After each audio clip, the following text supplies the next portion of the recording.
Hey, what's up? It's me, Jessica Jane. I was just wondering if you've ever sat and thought to yourself, Jessica, how do I never be boring in conversations with women? Well, if so, I'm glad you asked because I love talking about this shit because I'm not boring at all. So to make sure you never miss out on another opportunity to hear how to be more like me or another one of my videos, don't forget to hit that subscribe button with that notification bell. Okay, so I'm not like trying to brag or nothing, but y'all tend to tell me I'm pretty entertaining. Even the ones of you who hate me and write nasty shit about me, you can't not watch my videos. That's because I utilize this exact formula in regards to keeping y'all's attention and hooked on every single one of my words. And that's exactly what I'm gonna go over for you today, and exactly what I teach all my clients in my 90-day coaching program, how to be completely interesting and entertaining and captivating at all times with women. So if you know this is something you wanna get down once and for all before the end of the year, or just in your life finally, book a call with me now. You'll meet with this face directly and we'll talk about whether or not my coaching program is a good fit for you, and if it is, we'll make it happen for you. JessicaJDating.com/book. Okay, so I'm going to teach you exactly how to create immediate interest and captivate women the second you open your mouth and keep her hooked on your every word throughout that interaction, so that you do create visceral reactions in her brain and body and get her wanting even more and more of you. So the first way to never be boring in conversation is to be personal. Now, if you've been on my channel long enough, you've heard me say the importance of being experiential and personal. I'm talking about talking from your brain and your body. I see, I think, I feel. That's the stepping stone I give all my clients to use, because the number one thing we all have in common is having a brain in a body. It's human experience. And the number one thing we're all interested in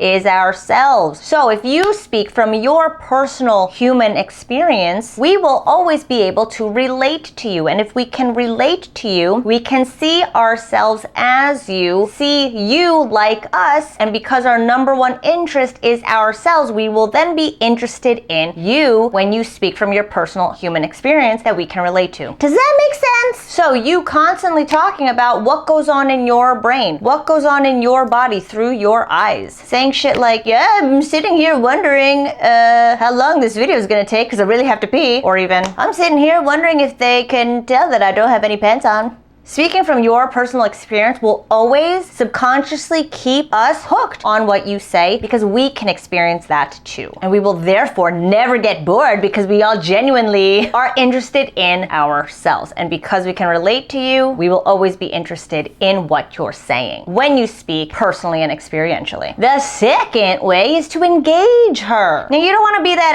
asshole that's just sitting and talking and entertaining, because then what you do is you create this divide between the two of you, where you now become the entertainment, so to speak, and she becomes just a regular ass observer. You need to engage her. Well, how about you? What do you do when you really have to pee? Do you hold it in too? Or even, how about you? How often are you on your calls and videos not wearing any pants? You have to hook her in, because it's not enough to just be open and personal and be relatable. You have to actually relate to her. Invite her to relate to you. That therein lies the hook, because you actually need us. You actually give a shit about being in this conversation with us. I can't tell you how many times my practice girls will be like, yeah, I felt like he was, talking to just anybody. But when we feel like you were actually concerned about talking to us, by asking us, by relating to us, that's when we feel hooked subconsciously into this conversation and to you. This one is something I just started teaching on my live streams. I think I did a video about it last week, 2 weeks ago, but it's something I only go over and show how to do with my private coaching clients, and that's something I call catch and capitalize. This is when you hear an emotional word she says, or you catch an emotion of hers and you catch it. You literally point it out and you capitalize on it. So she might say something like, I'm gonna die, I desperately need to eat right now. And you saying, you're gonna die?